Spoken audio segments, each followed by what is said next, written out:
He thought the doctors would see a frail, confused old woman, a doddering senior whose mind had finally slipped, making it easy for him to be granted control. He didn't realize that for every lie he told, I had a truth recorded. For every time he'd helpfully hidden my keys to make me feel crazy, I had a note in my journal. My son, my only child, tried to have me declared incompetent so he could sell my home and plunder my savings. He didn't know that while he was building a case against my sanity, I was building a case against his character. And when he walked into that final meeting with a smug, pitying look on his face, he had no idea he was walking straight into a trap I had been forced to set, a trap that would end not with me in a nursing home, but with him in handcuffs. Before we jump back in, tell us where you're tuning in from, and if this story touches you, make sure you're subscribed, because tomorrow, I've saved something extra special for you. For 41 years, my life was measured in the quiet, steady rhythm of service. As a registered nurse on the cardiac floor, I was an expert in mending broken hearts, both literally and figuratively. My name is Agnes. I'm 68 years old, and my hands, though now spotted with age and traced with the fine, papery wrinkles of time, are the same hands that once performed CPR, that held the hands of grieving families, and that raised a son, Leo, entirely on my own. My husband, a good man with a weak heart, passed when Leo was only 10, leaving me with a mortgage, a mountain of memories, and a boy whose world had just been shattered. From that day forward, my life's purpose narrowed to a single, unwavering focus, giving that boy a life free from the hardship I knew. Our home, a modest 2-bedroom bungalow on a quiet, tree-lined street, became our fortress. It wasn't grand, but it was ours. Every shingle on the roof, every flower in the garden, represented a double shift I'd worked. A holiday I'd given up. I didn't buy new cars. I drove my sensible sedan until the odometer gave up the ghost. I didn't take fancy vacations. My greatest luxury was a well-tended vegetable patch in the backyard. I poured everything, every dollar, every ounce of energy, every waking thought, into Leo. I paid for the best tutors when he struggled with math, the finest equipment when he decided he was a soccer star, and eventually, the full tuition for a business degree from a state university that he called mediocre.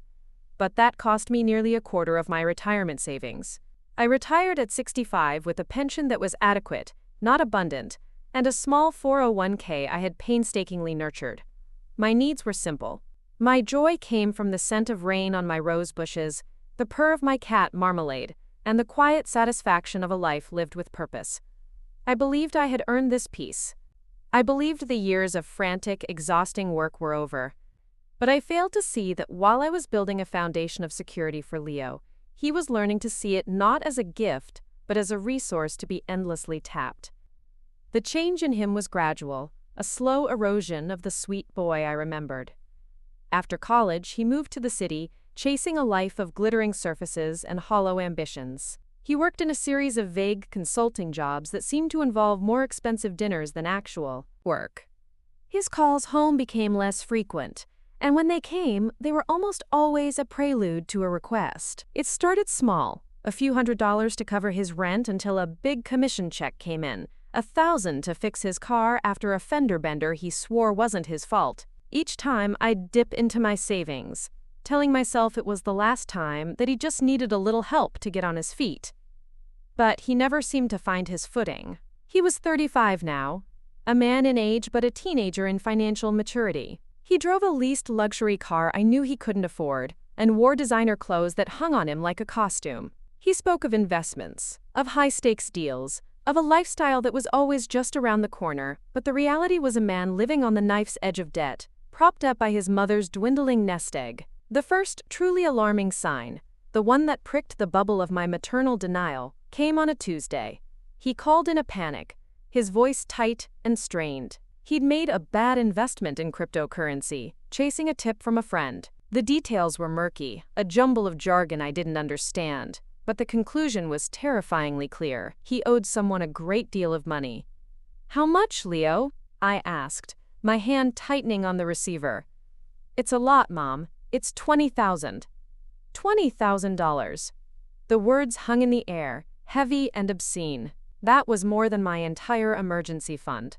It was the money I had earmarked for a new roof, for potential medical bills, for the simple peace of mind that I wouldn't be a burden to him in my old age. "Leo, I don't have that kind of money just lying around," I said, my voice trembling slightly. "Yes, you do. The house." "Mom, the house is worth a fortune. You could take out a home equity loan. It would be easy. The bank would give it to you in a heartbeat." The casual way he said it, as if my home, my sanctuary, the monument to my life's work, was just another asset on a balance sheet, sent a chill down my spine. This wasn't a request for help. It was a demand for my security. It was the first time I saw the cold, hard calculation in his eyes, a look that valued my assets far more than my well-being. That day, I said no for the first time. It was a weak, hesitant no, couched in apologies and explanations, but it was a no nonetheless. And it was that no that planted a dangerous seed in my son's mind. If he couldn't get my money with my consent, he would have to find a way to get it without. And he started that very day, with a simple, insidious question that sounded like concern, but was, in fact, the first test of his new strategy. "Mom, are you sure you're feeling okay?" he'd asked, his voice dripping with false sympathy. "You sound a little confused." The week after I refused to mortgage my home for his crypto debt, the subtle campaign of psychological warfare began. It was a masterpiece of gaslighting, so cleverly executed that for a while, I almost believed it myself. It started with my keys. I have a small ceramic bowl by the door where my keys have lived for 30 years. One morning, they weren't there. I spent a frantic hour searching, my heart pounding with a rising sense of panic, only to have Leo find them for me, inside the refrigerator, nestled next to the milk. "Oh, Mom," he said, shaking his head with a sad little smile. "You've been so forgetful lately. We really need to keep an eye on you." I brushed it off as a fluke, a senior moment. But then it happened again. My reading glasses, which I always left on my nightstand, turned up in the pantry behind a bag of flour. My favorite gardening trowel vanished from the shed and reappeared a week later in the laundry room. Each incident was small, trivial on its own, but together they began to form a disturbing pattern. Leo would visit more often, not with the warmth of a son checking in, but with the sharp eyes of an inspector looking for flaws. He'd walk through my home, his gaze lingering on a dusty shelf or a stack of mail I hadn't sorted yet. He'd open my fridge and tut-tut at the contents. "Mom, this yogurt is expired. You could get sick. Are you remembering to check the dates on things?" He wasn't helping. He was collecting evidence. He was building a narrative of my incompetence, one misplaced object and expired yogurt at a time. The phone calls to my relatives started then, too. My younger sister, Carol, called me one afternoon, her voice laced with a concern that felt manufactured. "Agnes, Leo called me. He's worried sick about you. He said you left the stove on last week and almost burned the house down." My blood ran cold. I hadn't used the stove all week. I'd been living on salads and sandwiches. It was a complete fabrication, a lie told with such conviction that it had convinced my own sister. I tried to defend myself, but I could hear the doubt in her voice. The seed had been planted. Agnes is losing it. Have or. He then escalated from questioning my memory to sabotaging my daily life. He offered to set up automatic payments for my utility bills, a helpful gesture to take the burden off me. A month later, I received a shut-off notice from the electric company. When I called, frantic, they said they'd never received the payment. I called Leo, my voice shaking with anger and confusion. "Oh my God, Mom, I'm so sorry," he said, his apology sounding polished and insincere. "I must have entered the account number wrong. See, this is what I'm talking about. You shouldn't be relying on me. You need professional help managing your affairs." He had done it on purpose. I knew it in my gut. He had created a crisis only to use it as further proof of my decline. The breaking point, the moment my fear and confusion crystallized into cold, hard certainty, came during what was supposed to be a lovely family dinner. Leo had invited me to a fancy restaurant, the kind with cloth napkins and waiters who call you madam. He'd also invited my niece, Sarah, a young lawyer I'd always been close to. The entire dinner was a performance. Leo would tell a story about his childhood, and then turn to me and say, "You remember that, right, Mom?" When I'd nod, he'd look at Sarah with a worried expression, as if my correct recollection was a surprise. He'd ask me questions with obvious answers, and when I'd respond, he'd say, "Good, Mom. That's right, I'm glad you're having a clear day." He was treating me like a child, like a specimen under a microscope, and he was doing it in front of my niece. The final straw came when the bill arrived. Leo made a show of looking it over. "Well, I'd love to put this on my card, but things are a bit tight until my big project closes," he said, looking directly at me. "Mom, you've got your checkbook, right?" The implication was clear. I was expected to pay. My refusal to give him $20,000 was being punished with this public humiliation. I felt a surge of anger so pure and hot it nearly took my breath away. I looked at my son, at his handsome, expectant face, and I saw a stranger. I saw a predator who had marked his own mother as prey. I placed my napkin on the table, my hands perfectly steady. "No, Leo," I said, my voice quiet but ringing with a finality that made both him and Sarah look up in surprise. "I don't have my checkbook, and even if I did, I would not be paying for this meal." I turned to my niece. "Sarah, it was lovely to see you. I'm going to call a taxi." "Leo, you invited us to dinner, so you can handle the bill." I stood up and walked out of that restaurant, my back straight, my head held high. The cool night air felt like a balm on my burning cheeks. As I waited for the taxi, I made a decision. The game had changed. My son had declared war on my mind, on my autonomy. He thought he was the only one with a strategy. He was wrong. The next day, I didn't call a doctor. I called a lawyer. And then I went to an electronics store and bought the smallest, most discreet digital audio recorder I could find. If Leo wanted to collect evidence, then so would I. My first meeting with the lawyer, a sharp woman named Ms. Albright who specialized in elder law, was like stepping out of a fog and into the clear, harsh light of day. I sat in her plush office, surrounded by leather-bound books, and for the first time, I told the entire story to someone who didn't look at me with pity or doubt. I told her about the misplaced keys, the fabricated story about the stove, the deliberate non-payment of my utility bill, and Leo's increasingly insistent suggestions that I was losing my grip on reality. Ms. Albright listened without interruption, her pen moving silently across a yellow legal pad. When I finished, she looked at me, her expression serious. "Agnes," she said, her voice firm, "what your son is doing has a name. It's called elder abuse. Specifically, it's a combination of psychological abuse and financial coercion. His attempts to make you doubt your own sanity, this, quote, gaslighting, is a classic tactic used by abusers to gain control. The goal is almost always the same, to have you declared incompetent so he can gain power of attorney and access your assets." Hearing it laid out so clinically sent a shiver through me, but it also validated everything I had been feeling. I wasn't crazy, I was being manipulated. "He's smart, Agnes," she continued. "He's building a narrative. He's poisoning the well with family members and creating a paper trail of, quote, incidents that he can later present to a doctor or a judge. Our job is to build a counter-narrative, a truthful one." Her advice was clear and methodical. "Document everything," she instructed. "Keep a detailed journal.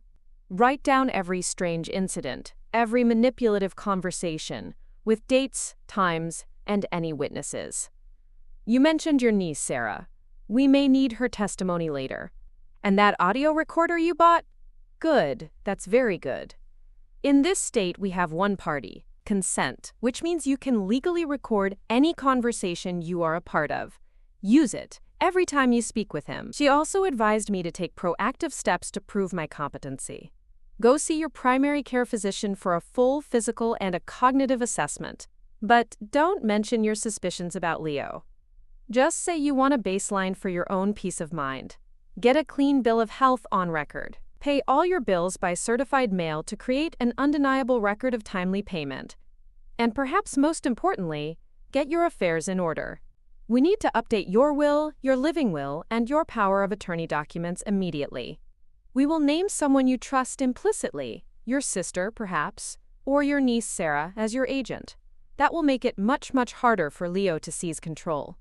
I left her office feeling empowered, armed with a plan.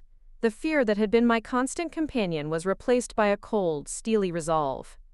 I became a spy in my own life. My journal became my most treasured possession, its pages filled with my neat, precise handwriting detailing Leo's every move. The small digital recorder was always with me, tucked into my pocket, a silent witness to our conversations. The recordings were chilling. "Mom, I was just talking to Dr. Miller's office," Leo's voice, smooth and concerned, would say on the playback. "I told them you've been having some falls. I think it's best they know your history." "Leo, I haven't had a fall in 5 years," my recorded voice would reply, weary and frustrated. "See, this is what I mean. Your memory is failing. You fell last month in the garden. Don't you remember? I had to help you up."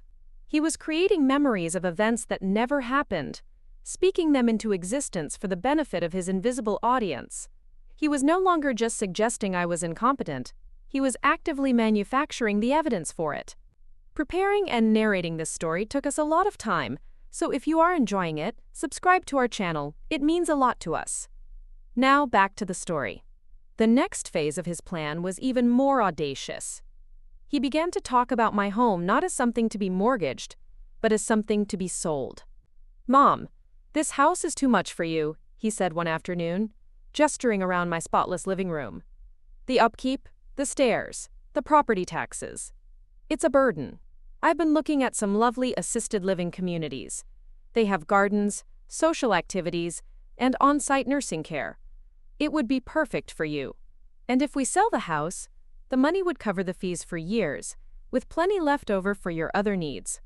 His other needs was a thinly veiled reference to the debt he still carried. He saw my home as his salvation. The audio recorder in my pocket captured every word.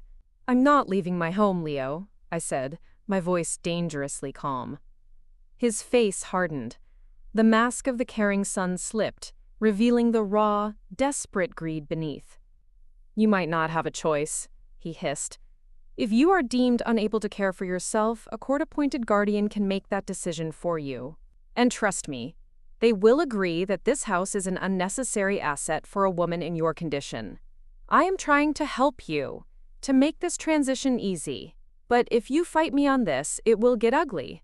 I will get doctors involved. I will get social workers. I will do whatever it takes to ensure you are safe and cared for, even if you don't see it that way."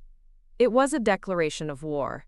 He was going to try to strip me of my rights, my home, and my dignity. He thought he was holding all the cards. He thought I was a frightened, confused old woman who would be easily overwhelmed by the medical and legal systems he was preparing to weaponize against me. He had no idea that Ms. Albright had already been in contact with Adult Protective Services, not to file a report yet, but to get guidance on how to counter the exact kind of fraudulent claims Leo was threatening to make. He had no idea that my niece, Sarah, horrified by his behavior at the restaurant, had agreed to provide a sworn affidavit about his manipulative tactics. And he certainly had no idea that in the lockbox in my closet, alongside my updated legal documents, was a growing collection of audio files and a journal filled with meticulous notes, a dossier that documented not my descent into madness, but my son's descent into monstrousness. The storm was coming, and I was ready. I would let him make his move. I would let him bring in his doctors and make his case. I would let him walk into the trap, confident in his victory, before I sprung it. Preparing and narrating this story took us a lot of time, so if you are enjoying it, subscribe to our channel. It means a lot to us. Now back to the story. The call came on a Thursday morning. It was Leo, his voice a smooth, viscous honey meant to conceal the poison beneath. "Good morning, Mom. I was just thinking, you haven't had a proper checkup in ages. I found this wonderful doctor, a Dr. Evans. She specializes in geriatric wellness. I took the liberty of scheduling a consultation for you tomorrow. Just a wellness visit, to make sure you're staying healthy. I'll pick you up at 10. It wasn't a question or a suggestion. It was a summons. He didn't ask if I was free. He didn't ask if I wanted to go. He had orchestrated it, and I was expected to comply. My heart gave a painful lurch, but I kept my voice even, placid. This was it. The move Ms. Albright had predicted. He was bringing in his chosen expert. "Why, that sounds thoughtful, dear," I said, the words feeling like marbles in my mouth. "A wellness visit sounds lovely." "Great, it's all set then. See you tomorrow," he chirped, hanging up before I could say another word. I immediately called Ms. Albright. "He's done it," I said, my voice low. "He's booked an appointment with a geriatric specialist for tomorrow." "Okay, Agnes." "This is the moment we prepared for," she said, her tone all business. "Do you feel ready?" "I feel sick to my stomach," I confessed. "But yes, I'm ready." "Good. Here is the plan. You go to that appointment. You answer her questions honestly. Do not get angry or defensive, no matter what Leo says. Let him talk. Let him spin his tale. The more he talks, the more rope he gives us to hang him with. Your recorder is your best friend tomorrow. Make sure it's fully charged and activated before you even get in the car. This appointment isn't for a diagnosis, Agnes. It's a performance, and you both have a part to play. Just remember that you are the one telling the truth." That night, sleep was a stranger. I lay in bed, staring into the darkness, the familiar silhouette of my bedroom furniture offering little comfort. I thought of Leo as a little boy, his small hand clutching mine as we crossed the street, his complete and utter trust in me. Where did that boy go? When did his love curdle into this grotesque ambition?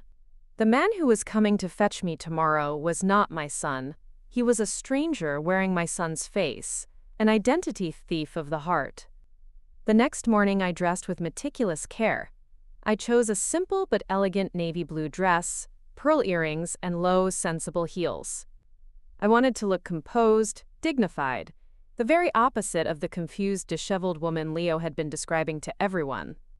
When his luxury sedan pulled into my driveway, I was waiting on the porch, my purse in my lap, the tiny digital recorder already silently capturing the ambient sounds of the morning. Leo's performance began the moment I got in the car. "Oh, Mom, you look so nice," he said, his eyes scanning me critically. "Did you remember to take your blood pressure medication this morning? I worry you forget sometimes." "I took it at 8 a.m. with half a glass of water, just like I have every morning for the last 15 years, Leo," I said calmly. He sighed, a heavy theatrical sound. "I know you think you do. It's okay." The doctor's office was in a sleek, modern medical building.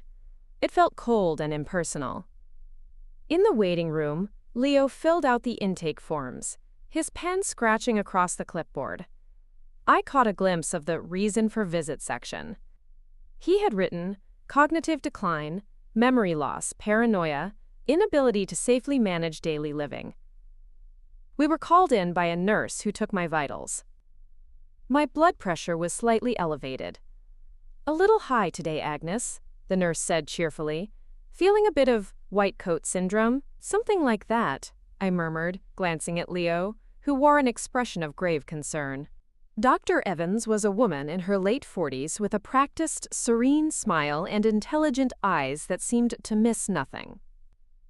Leo immediately took control of the room, shaking her hand warmly and launching into his prepared speech. "Dr. Evans, thank you so much for seeing us. I'm just so worried about my mother. Her mind, it's not what it used to be. She's forgetting things constantly, misplacing items. She even left the stove on.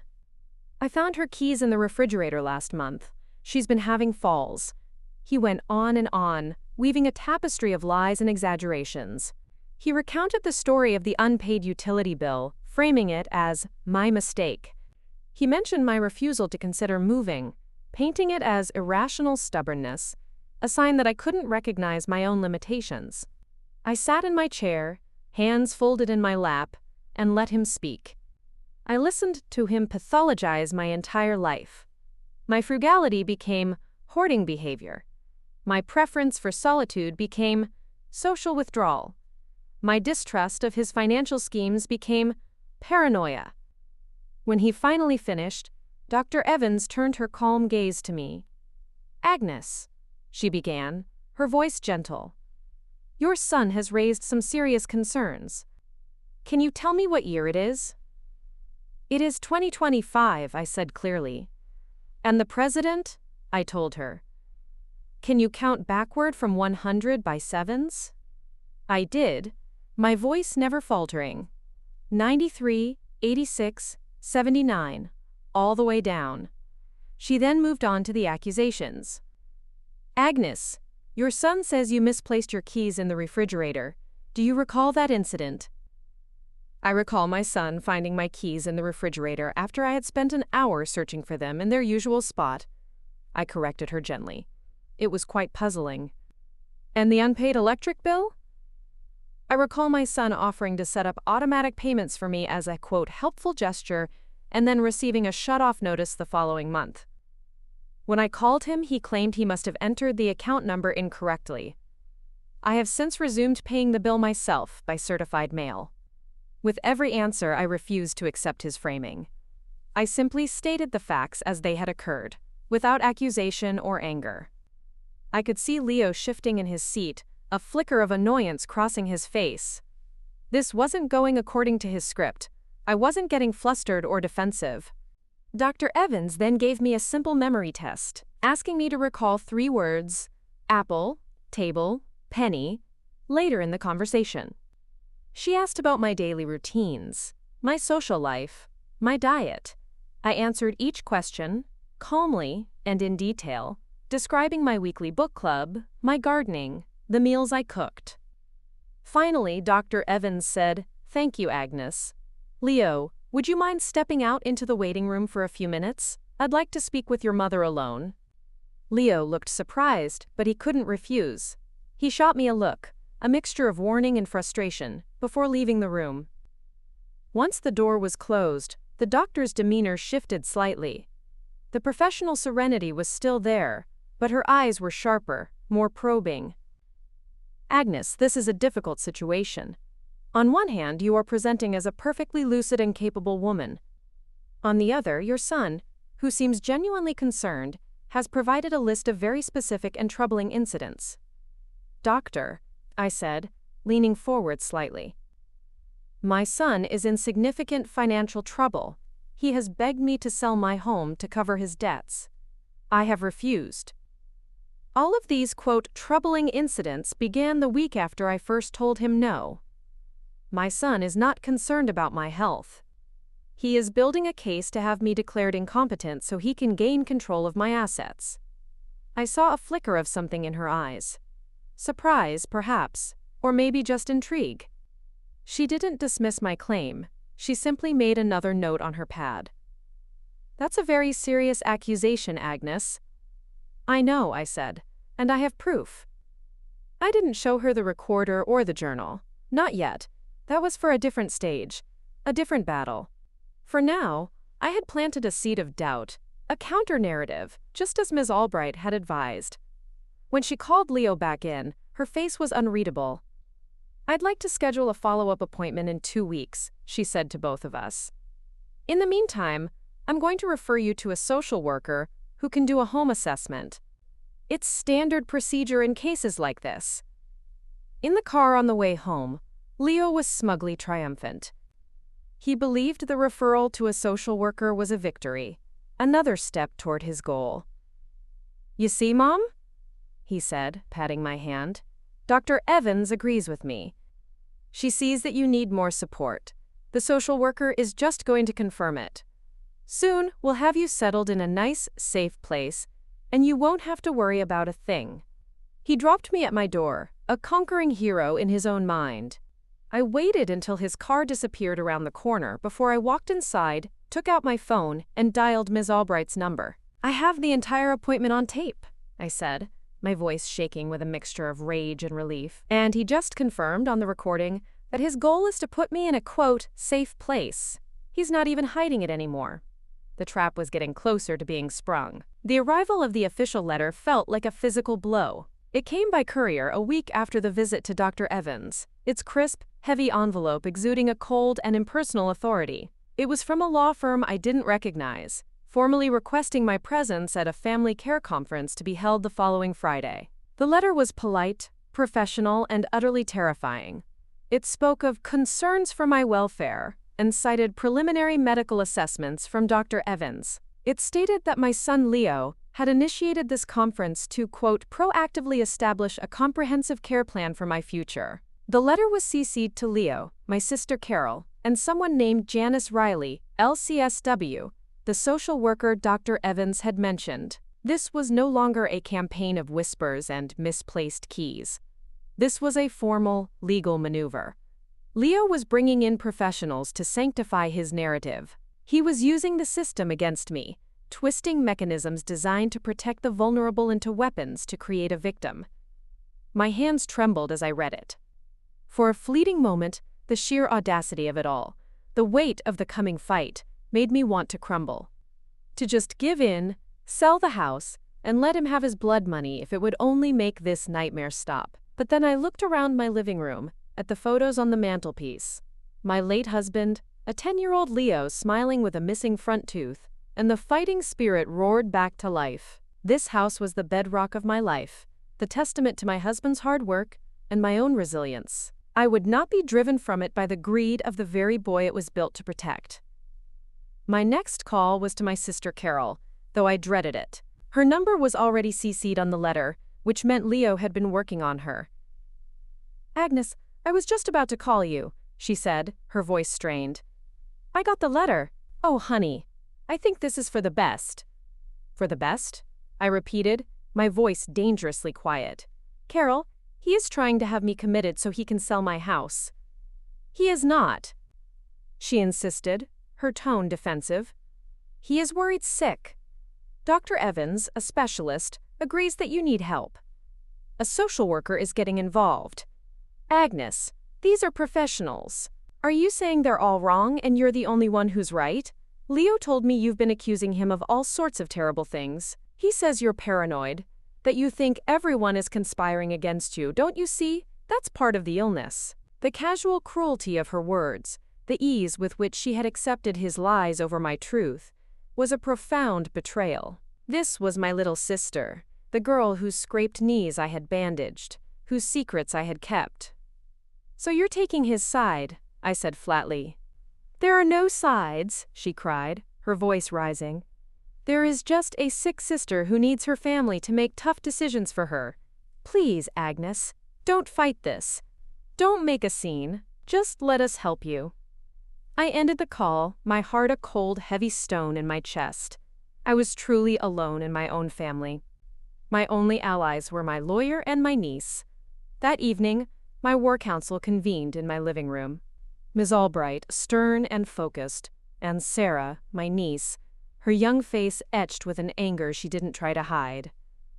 "I can't believe him," Sarah fumed, pacing my carpet. "And I can't believe my mother fell for it. Aunt Agnes, I am so sorry." "It's not your fault, my dear," I assured her.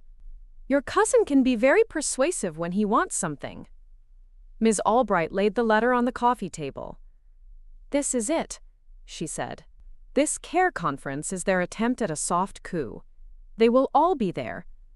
Leo, your sister, the social worker. They'll present a united front.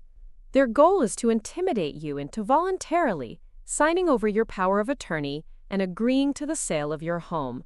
They want to avoid a formal competency hearing in court if they can, because that gets messy and expensive." "So what do?" I asked. "We let them," Ms. Albright said, a grim smile touching her lips. "We walk into that room on Friday, and we let them have their say. Sarah and I will be there with you, as your legal counsel. Our role will be to observe and take notes. Your role, Agnes, is the hardest. You must remain calm. You must listen to their accusations, their concerns, their plan for you.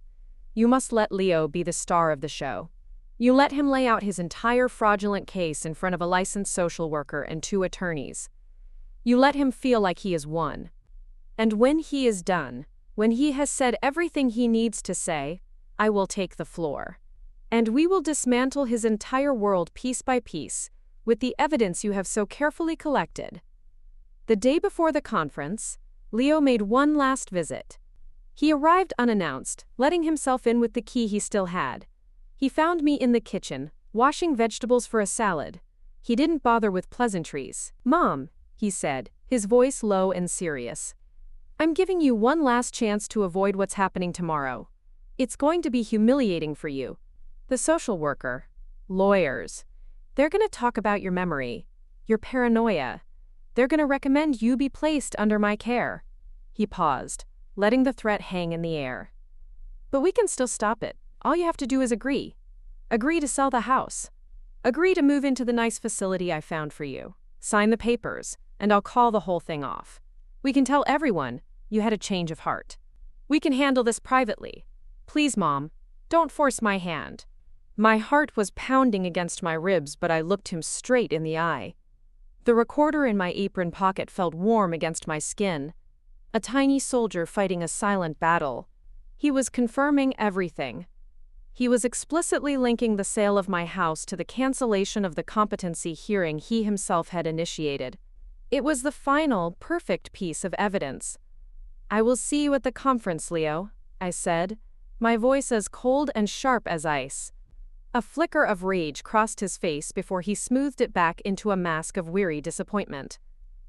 "Fine," he snapped. "Don't say I didn't warn you." That night, as the sun set, I sat in my garden, the sweet scent of my blooming roses filling the air. This garden was my sanctuary, every plant a memory. Thomas and I had planted the big oak tree on our first anniversary. The climbing roses were a Mother's Day gift from a 5-year-old Leo, his hands covered in dirt as he helped me dig the holes. My entire life was rooted in this patch of earth. Tomorrow I would fight for it. I would fight for my home, for my mind, for my very identity. I felt a profound sadness for the son I had lost, but I felt no hesitation about the man I had to defeat. The trap was set, the bait had been taken, and I, the frail, confused old woman, was ready to become the hunter. The law office of Carter, Finch, and Associates was a world of hushed tones, polished mahogany, and the faint, antiseptic smell of money. It was designed to intimidate, to project an aura of unshakable authority that made ordinary people feel small and insignificant. We were shown to a conference room on the top floor, a glass-walled cage with a panoramic view of the city Agnes had called home for 50 years. The long, gleaming table reflected the gray morning sky, and for a moment I felt like a defendant about to be sentenced. But then I met Ms. Albright's eye, and her steady, determined gaze was a silent reminder. I was not the one on trial here. We took our seats. Me, Ms. Albright, and Sarah on one side of the table. A formidable, united front of our own. Sarah had her laptop open, her fingers poised over the keyboard, ready to take meticulous notes. Ms. Albright arranged a single slim file in front of her, a picture of calm, lethal preparedness. They arrived precisely at the appointed time, a procession of self-righteousness. First came the social worker, Janice Riley, a woman with a kind-looking face that was somewhat negated by her tense, rigid posture. She carried a thick folder overflowing with notes, Leo's notes, I presumed. Then came my sister, Carol. She wouldn't look at me, her eyes darting around the room as if searching for an escape route. She looked haggard, a woman torn between familial loyalty and the insidious narrative she had been fed. And finally, Leo. He entered the room as if he owned it, dressed in a sharp, dark suit that made him look less like a concerned son and more like a corporate raider staging a hostile takeover. He exuded a confident gravity, the practiced solemnity of a man performing a painful but necessary duty. He nodded curtly at Ms. Albright, gave Sarah a look of pure disdain, and then turned to me, his face a mask of sorrowful pity. "Mom," he said, his voice just loud enough for everyone to hear. "I'm so sorry we have to do this." The recorder in my purse was on, its silent, digital ear capturing the unfolding drama. Janice Riley, the social worker, cleared her throat and officially began the meeting. "Thank you all for coming," she said, her professional voice filling the sterile room. "The purpose of this care conference is to discuss the ongoing welfare of Agnes Morgan. We are here to create a collaborative plan that prioritizes her safety and well-being.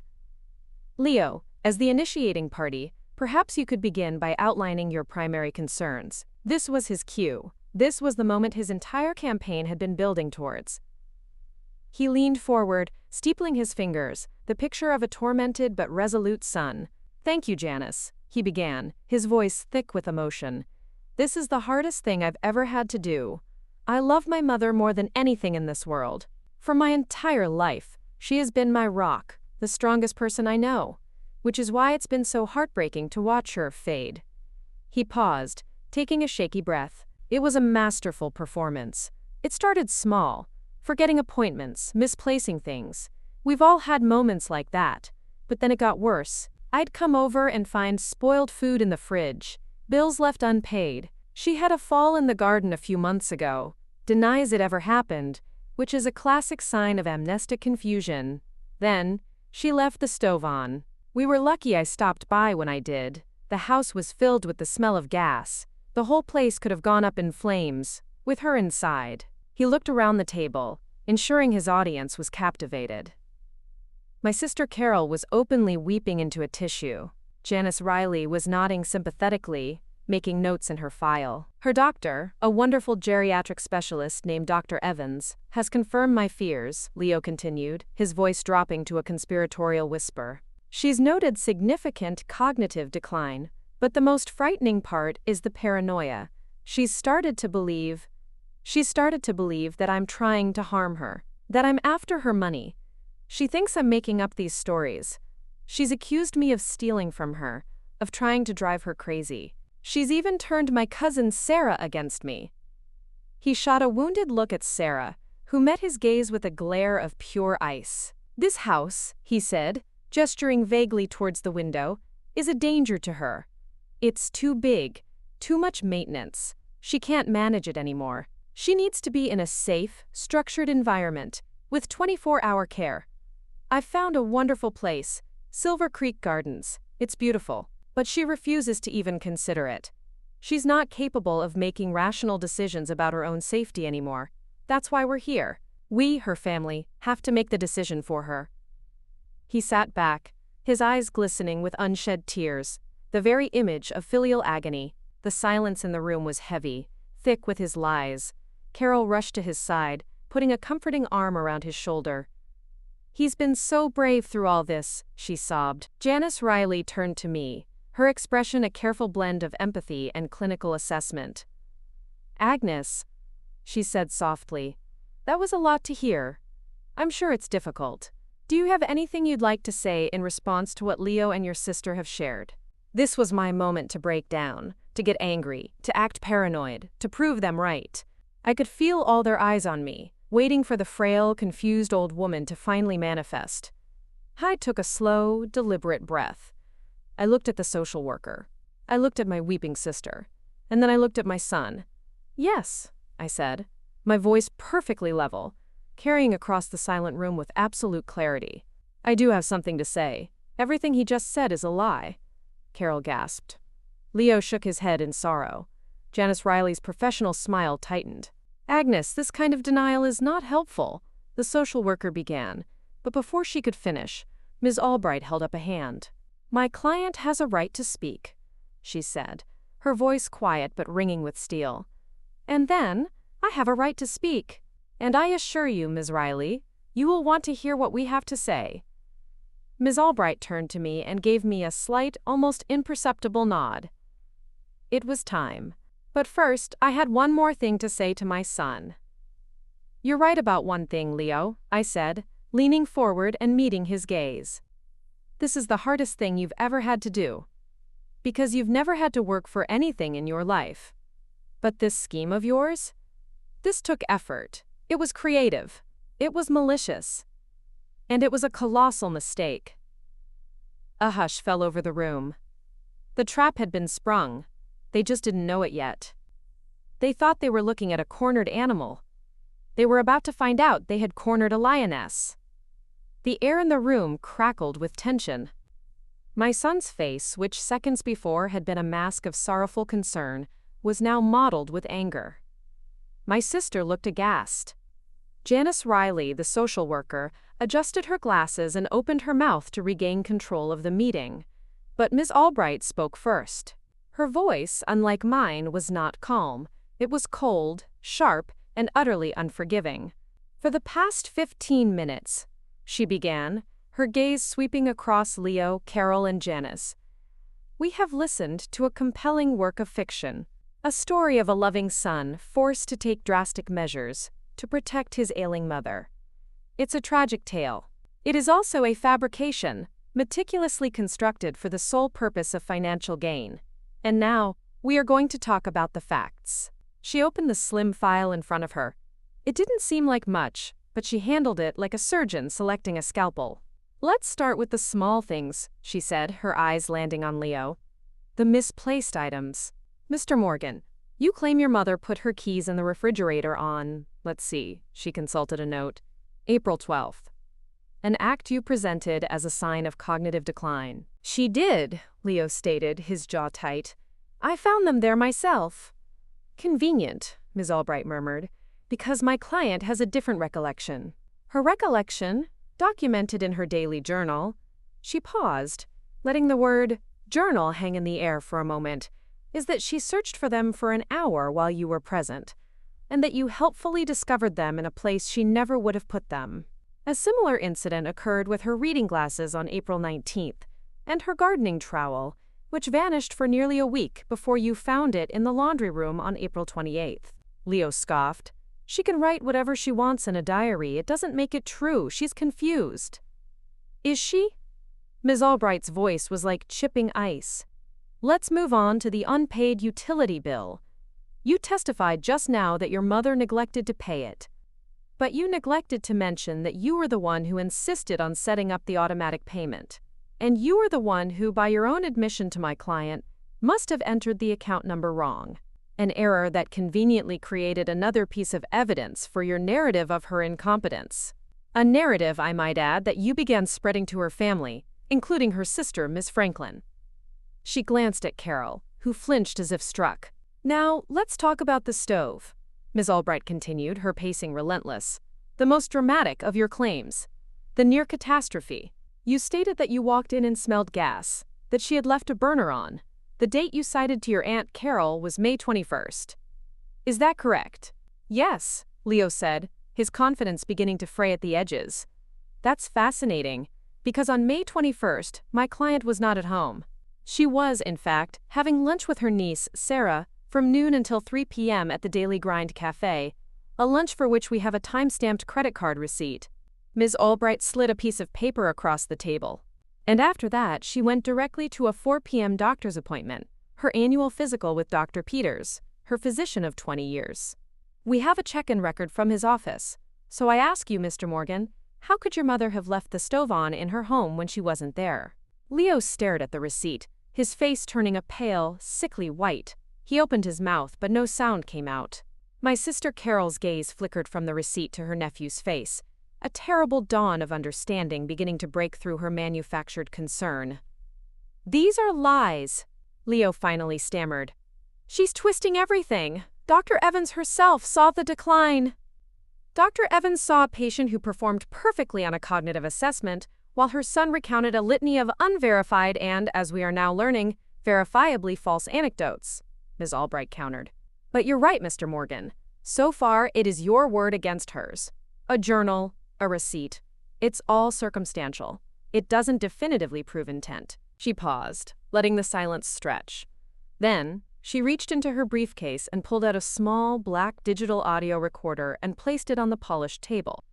It looked tiny and harmless, but it landed with the force of a bomb, which is why my client, feeling increasingly frightened and manipulated by your behavior, began documenting her interactions with you, Ms. Albright said, her voice dropping to a near whisper that was more menacing than any shout. "This device contains audio recordings of every conversation you have had with your mother for the past 2 months. The color drained completely from Leo's face. He looked like a man who had just seen a ghost. Carol let out a small, strangled cry. Janice Riley, the social worker, stared at the recorder, her professional composure finally shattering, replaced by an expression of utter horror. "Let's listen to just a few, shall we?" Ms. Albright said. "There are so many to choose from. There's the one where you tell your mother you've informed her doctor she's been having falls, and she corrects you. and you reply, "See, this is what I mean. Your memory is failing." Or there's the one where you first lay out your plan to sell her house against her will. Ms. Albright's eyes locked onto Leo's, but I think for the sake of clarity, we should listen to the recording made just yesterday.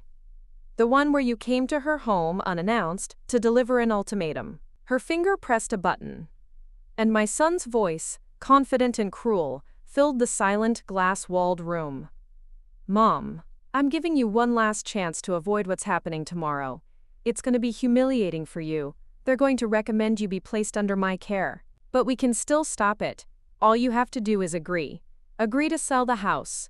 Agree to move into the nice facility I found for you. Sign the papers and I'll call the whole thing off. Don't force my hand." The recording clicked off. The silence that followed was absolute, profound. It was the sound of a universe breaking. My son sat frozen, his face a mask of disbelief and ruin. He was staring at the small black device as if it were a venomous snake poised to strike. My sister Carol was sobbing uncontrollably now, her face buried in her hands, her shoulders shaking with the force of her shame and disillusionment. But the most telling reaction was from Janice Riley. The social worker slowly pushed her chair back from the table. She looked from the recorder to Leo, and the professional empathy in her eyes had been replaced by a cold, hard fury.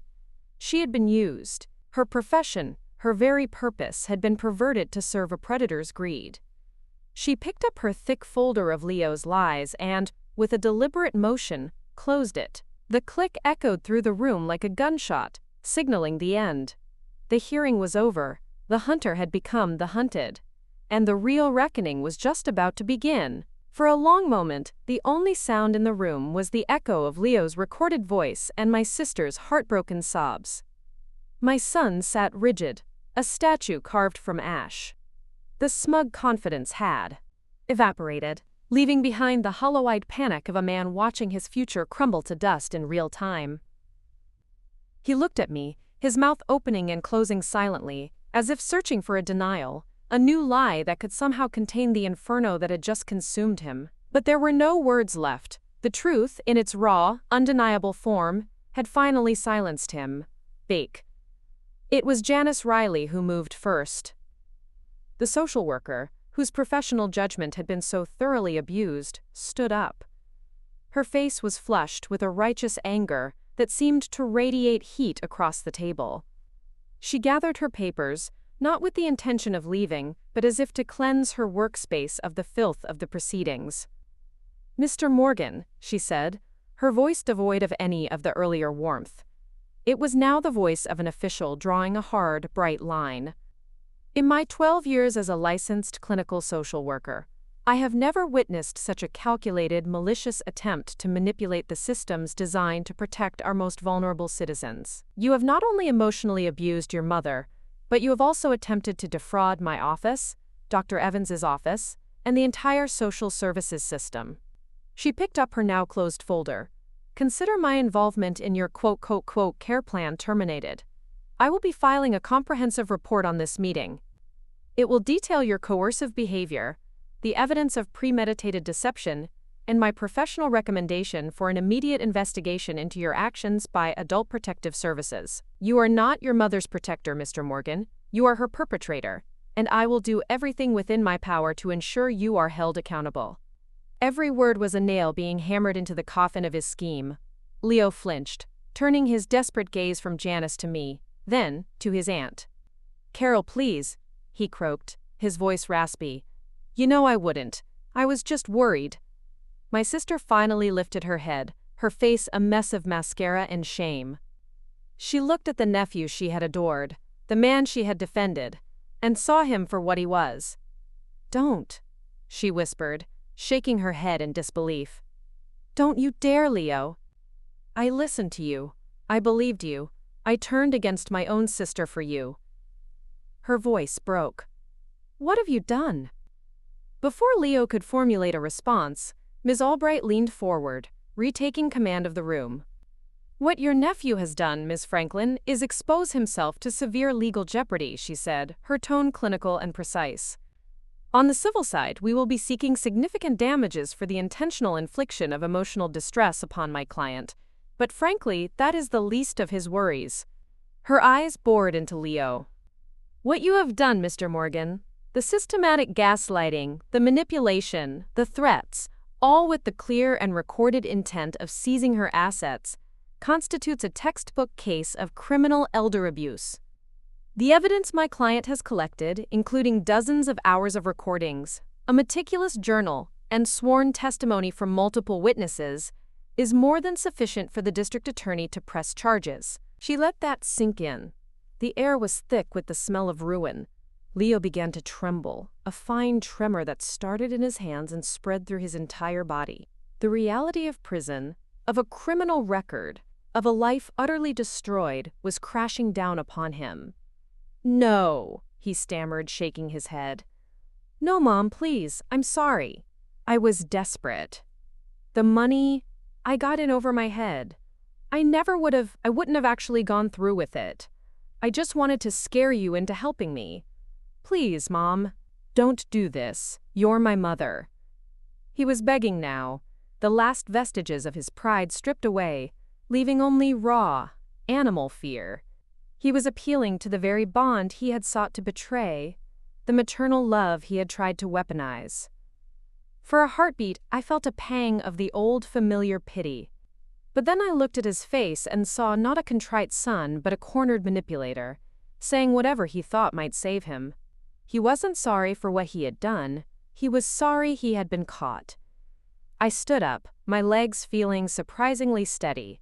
I smoothed the front of my dress and looked down at my son. All the power he had tried to steal from me now rested in my hands. "You are right about one thing, Leo," I said, my voice quiet but carrying the weight of my final judgment. "I am your mother, and as your mother I am giving you one last life lesson. It's the most important one I have left to teach you. Actions have consequences." I picked up my purse from the floor. "You see, after you gave me your final warning yesterday, Ms. Albright and I had a conversation with Detective Miller from the Financial Crimes Unit. He found your case and the evidence we've compiled to be extremely compelling." Leo's eyes widened in sheer terror. "He was very interested in the audio recording of you linking this competency hearing directly to the sale of my house," I continued. "He called it, quote, prosecutor's gold. He is waiting for a call from Ms. Albright to proceed with filing my formal sworn criminal complaint. That call will be made the moment we leave this room." I turned and walked towards the door, not looking back. Ms. Albright and Sarah fell in step beside me. We paused at the doorway, and I could hear Leo making a choking sound, a gasp of pure horror. "Goodbye, Leo," I said to the silent room. We walked out into the hallway, leaving my son, my sister, and the wreckage of their choices behind us in that glass-walled cage. As the heavy door clicked shut, Ms. Albright took out her phone. "Are you absolutely sure, Agnes?" she asked softly. "Once I make this call, there is no going back." I thought of the fear, the self-doubt, the sleepless nights. I thought of my sister's betrayal and my son's monstrous greed. And then I thought of the peace I had in my garden, the life I had built, the Sorabhai, dignity he had tried to strip from me. I looked at my lawyer, a woman who had believed me when no one else would. "Make the call," I said. We walked down the long, silent corridor, the polished marble floors reflecting our somber figures. The sound of Ms. Albright's heels clicking beside me was the only sound, a steady, metronomic beat marking the seconds of a new, terrifying reality. My niece, Sarah, walked on my other side, her hand resting protectively on the small of my back, a silent offering of support. I didn't feel triumphant. I didn't feel victorious. I felt hollowed out, as if I had just undergone a painful surgery to remove a part of myself that had become cancerous. The procedure was necessary for survival, but it left a phantom limb, an ache where something beloved used to be. In the elevator, the mirrored walls showed me a reflection I barely recognized. A pale, stern old woman flanked by two younger, fiercely loyal ones. We were a trinity of resolve. As the doors slid open into the grand, cathedral-like lobby, Ms. Albright paused and turned to me, her phone already in her hand. "Last chance to reconsider, Agnes," she said, her voice soft, granting me a final moment of grace. I looked at the phone, then at her face. He wouldn't have given me a last chance, I said, my voice steady. He would have put me in that facility, sold my home, and visited me on holidays with a box of cheap chocolates, telling everyone how he saved me from myself. He made his choice. Now I'm making mine. She nodded once. A sharp, decisive movement. She dialed a number from memory. Detective Miller, please. It's Attorney Albright calling. Yes, I'll hold. She waited a few seconds. Detective? We're proceeding. My client has just left the conference and has given her final authorization. She's ready to sign the formal complaint this afternoon. Excellent. We'll be at your precinct in an hour. Thank you. She ended the call and slipped the phone back into her briefcase. It was done. The gears of justice, so slow and ponderous, had been engaged. A formal complaint. An arrest warrant. The unraveling had begun. Just as we pushed through the heavy glass doors into the humid July air of Maria Aurora, a frantic cry echoed behind us. Agnes, wait!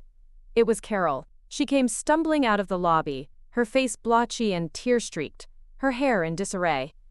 She ran to me, grabbing my arms with a desperate strength. You can't do this, she pleaded, her voice cracking. Agnes, please, you can't! He's your son! He's my nephew! Yes, he did a terrible, stupid thing, but you can't send him to prison! It will ruin his life. His life? Sarah stepped forward, her voice shaking with rage. What about Aunt Agnes's life? The one he was trying to ruin? The one you were helping him ruin? Where was your concern for her life when you were calling her paranoid and sick, Mom? I didn't know, Carol wailed, turning her desperate eyes to her daughter. He lied to me. I thought I was helping.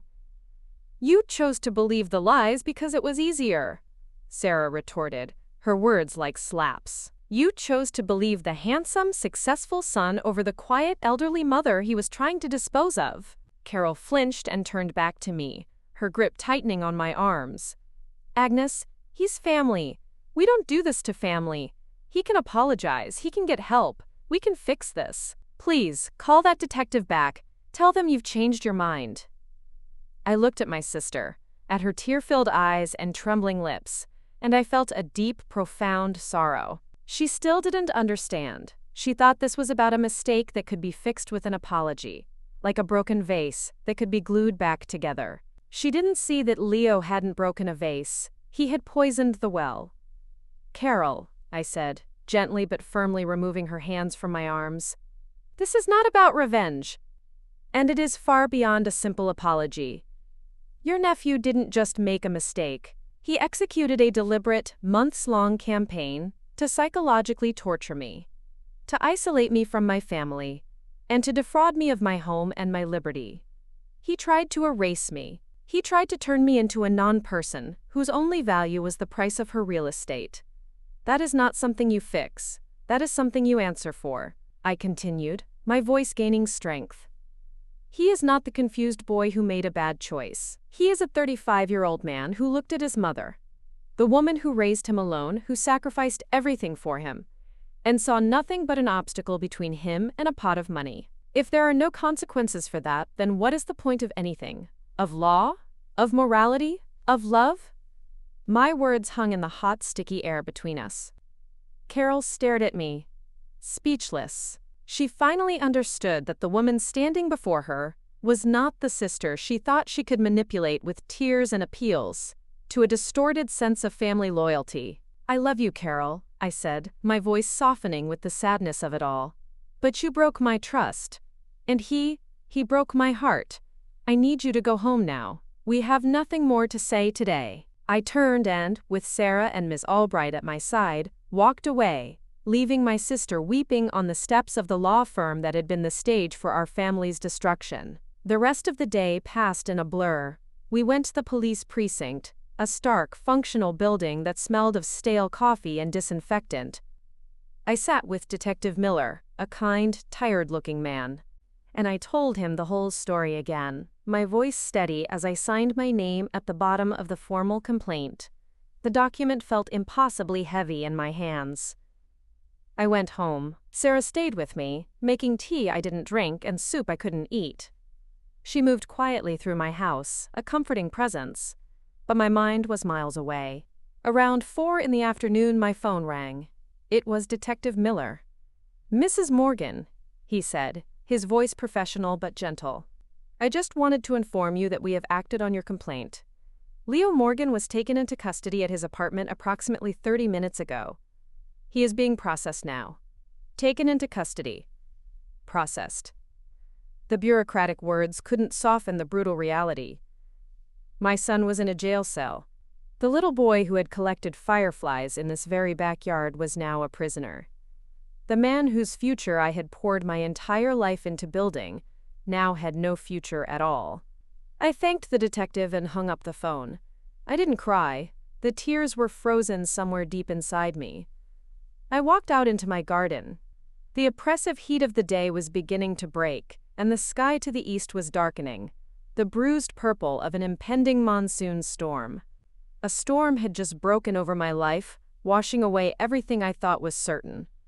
I was safe. My home was safe. My mind was my own again. I had won.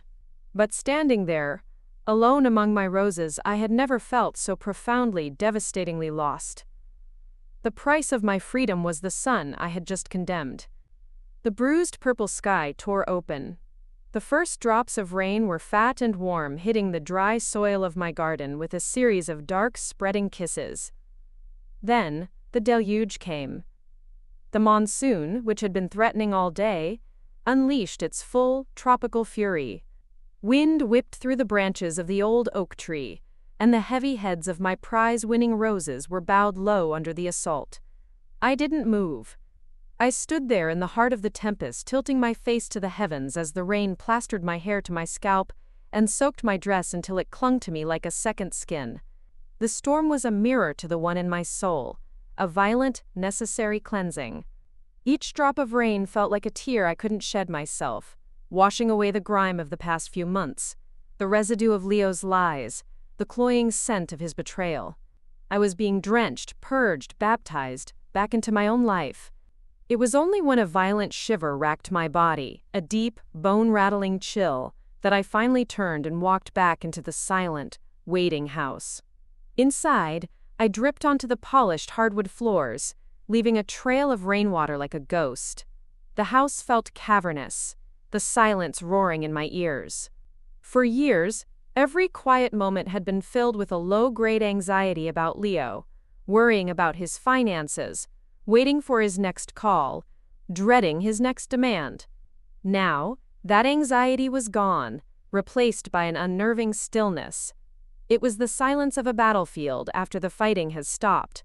I had won the war for my own sovereignty, but the cost was an emptiness that echoed in every room. Now, the phone started ringing the next morning. The news, carried by Carol's hysterical calls, had spread through the branches of our family tree like a fire. My cousin Martha was the first. "Agnes, what in God's name have you done?" she demanded, her voice shrill with disbelief. "Carol told me you had Leo arrested. Your own son." "Families have problems, Agnes. They don't solve them with police. You've shamed us all." "He tried to have me committed and steal my home, Martha," I said, my voice flat, already weary of the battle I knew I would have to fight over and over again.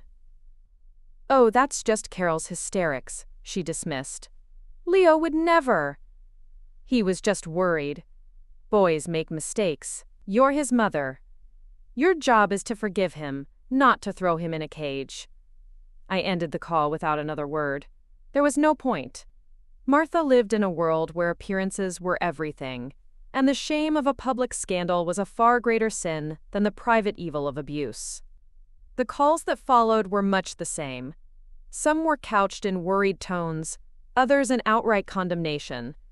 I had violated the sacred unspoken rule of families like ours. You never, ever air your dirty laundry in public. I had become the source of the scandal, my son's crime eclipsed by my unforgivable act of reporting it. With each call, I felt the foundations of my extended family cracking, the bonds of a lifetime dissolving into judgment and misunderstanding. The gossip began to seep into my small community in Maria Aurora as well. Mrs. Reyes from across the street, who saw me come home in a taxi from the police precinct, suddenly found reasons to be sweeping her porch whenever I stepped outside. I could feel the whispers as I walked to the local market, the curious, pitying stares. "That's Agnes Morgan. Did you hear about her son?" Such a tragedy. They didn't know the real story, of course. They only knew the shocking, salacious headline. An old woman had her only son arrested. In their eyes, I was either a victim to be pitied or a monster to be scorned. By Saturday afternoon, I felt as if the walls were closing in. It was Sarah who saved me. She arrived with 2 large bags of groceries and a determined look on her face. She ignored my protests, marched into my kitchen, and began putting things away with an efficiency that was pure Ms. Albright. "You are not going to the market for at least a week," she announced. "Let them find someone else to stare at. I also brought you the good coffee from the city and a chocolate cake. Ms. Albright says chocolate is not a legal remedy, but it's the next best thing." Her simple, practical kindness broke through the dam of my composure. The tears I hadn't been able to shed finally came, hot and bitter.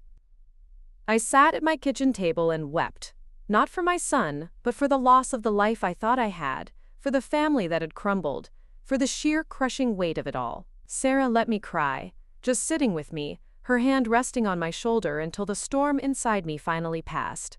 "Ms. Albright spoke to the DA's office," she said softly, after I had regained some semblance of composure. "Leo's arraignment is on Monday. They're charging him with attempted grand larceny and elder abuse under the Republic Act. Given the evidence, especially the recordings, the prosecutor says it's an incredibly strong case. They're recommending against bail, arguing he's a risk to you." The legal terms sounded so foreign, so brutal. Arraignment, bail.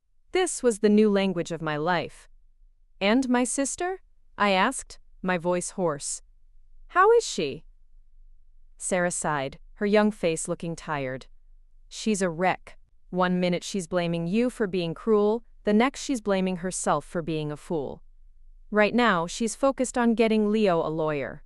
She's convinced he's a victim in all this, that he was just desperate. We are all desperate at some point in our lives," I said, looking out at my garden, where the sun was now shining on the damp, battered leaves.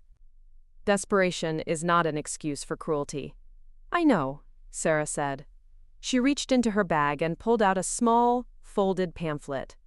"Ms. Albright wanted you to have this." I took it from her.